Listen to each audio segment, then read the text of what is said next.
আসসালামু আলাইকুম। আলহামদুলিল্লাহ আমাদের খামারে একটি দুগ্ধজাত গাভী বাছুর সহ আমরা আজকে বিক্রি করে দিলাম। এই গাভীগুলি মূলত আমাদের কেনা গাভী, অর্থাৎ আমাদের খামারের শুরুর দিকের কেনা গাভীগুলি আমরা মূলত এখন বিক্রি করে দিচ্ছি। কুরবানির আগেই আমরা একটা প্ল্যান করেছিলাম আমাদের খামার থেকে বেশ কিছু গাভী বা গরু আমরা বিক্রি করে দেবো এবং নতুন কিছু গরুকে আমরা নিয়ে আসবো আমাদের খামারে। কিন্তু যেহেতু এই গরুগুলিকে আমাদের একেবারে শুরুর দিকের কেনা, তাই এদের প্রতি আমাদের আলাদা একটা মায়া মহব্বত কাজ করে, যে কারণেই অনেক দিন ধরে এই প্ল্যান করেও আমরা এই কাজটি করতে পারিনি। তবে ফাইনালি আমাদেরকে এখন এই কাজটি করতে হবে, কারণ আমাদের খামারেও বেশ কিছু গাভী এখন হয়ে গিয়েছে যেগুলিকে পর্যাপ্ত পরিমাণে জায়গা আমাদেরকে দিতে হবে। যে গাভীটা আমরা আজকে বিক্রি করেছি এই গাভীটার মূলত একটা বকনা বাচ্চা আছে, মানে বকনা বাচ্চা সহ গাভীটাকে আমরা বিক্রি করেছি। তবে গাভীটা অনেক ভালো মানের একটা গাভী এবং এটার দুধ প্রায় 8-10 কেজির মতো আমরা পেয়েছি। আপনারা জানেন যে আমরা মাঝারি সাইজের গরুগুলোকে সবসময় পালতাম। এটার কারণ হচ্ছে যে আমরা বছর বছর এগুলি থেকে বাচ্চা পেতাম। এই বাচ্চাগুলি মূলত হচ্ছে যে আমাদের মূলধন থাকে। আমাদের খামারে যে গাভীগুলি আছে এই গাভীগুলি সব থেকে ভালো যে বৈশিষ্ট্য সেইটা হচ্ছে যে এইগুলি বছর বছর বাচ্চা দেয় এবং হিটে আসলে এগুলিকে বীজ দেওয়ার পরে এরা কনসেপ্ট করে ফেলে এবং বছর বছর এই বাচ্চাগুলি আমরা পাই। এটাই সব থেকে ভালো বৈশিষ্ট্য।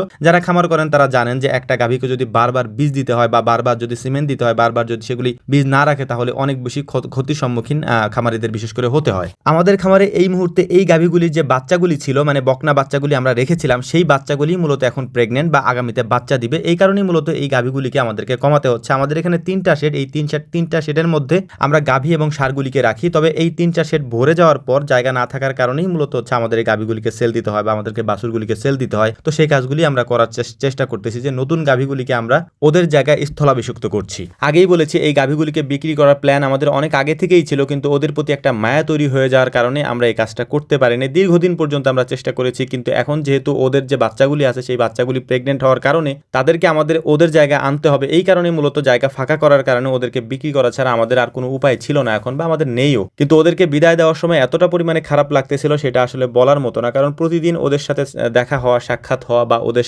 যত্ন করা, সেবা করা, যেগুলো আমরা করে থাকি আর কি। সব থেকে বড় কথা হচ্ছে যে শুরুর দিকে যেহেতু এই গাভীগুলিকে আমরা কিনে নিয়ে এসেছিলাম, তাই এদের সাথে আমাদের আলাদা একটা অনুভূতি জড়িত। কারণ সব সময়ের জন্য আপনারা একটা জিনিস দেখবেন যে শুরুর দিকে যে জিনিসগুলো থাকে, প্রথম দিকের যে জিনিসগুলো থাকে, তাদের প্রতি মায়া মহব্বত একটু বেশিই কাজ করে। তো এই গাভীগুলির জন্য আমাদেরও সেটাই কাজ করতেছিল, কিন্তু এখন কিছু করার নাই। একটা গুরুত্বপূর্ণ তথ্য আপনাদেরকে দিয়ে রাখি, সেটা হচ্ছে যে আমাদেরকে কল দেওয়ার টাইম রাত 9টা থেকে 10টা। আপনাদের যে কোনো সমস্যার কারণে আপনারা যে আমাদেরকে কল দেন সেটার টাইম রাত 9টা থেকে 10টা, এটা আমাদের ফিক্সড করা। এর বাইরে আমাদেরকে কল দিলে কলটা আসবে না। তাই আপনাদের যদি জরুরি কিছু আমাদের কাছে বলার থাকে বা জানার থাকে, তাহলে অবশ্যই রাত 9টা থেকে 10টা এই টাইমের মধ্যেই কল দিবেন। এর বাইরে কল দিলে সেই কলটা আমাদের পর্যন্ত আসে না, আমাদের কাছে মেসেজও আসে না, আমাদের কাছে সরাসরি কলই আসে এবং আমি নিজে আপনাদের সাথে কথা বলবো ইনশাআল্লাহ। তবে একটা বিষয় আপনাদেরকে বলে রাখি যে খামার রিলেটেড বিষয় ছাড়া অন্য কোনো বিষয় আমাদেরকে কল না দেওয়ার জন্য আমরা বিশেষভাবে এটা অনুরোধ করি। আপনাদের খামার রিলেটেড যে কোনো সমস্যার কারণে আমাদেরকে কল দেন, আমরা সমাধান দেওয়ার চেষ্টা করবো ইনশাআল্লাহ। ফেসবুকে আমাদের একটাই মাত্র পেজ, সেটা হচ্ছে বিসমিল্লাহ এগ্রো, যেটা ব্লুটিক দেয়া এবং ভেরিফাইড। এই পেজে গিয়ে আপনি কল দিলে আমাদেরকে পেয়ে যাবেন ইনশাআল্লাহ। তো আমাদের জন্য দোয়া করবেন। আসসালামু আলাইকুম রহমতুল্লাহ।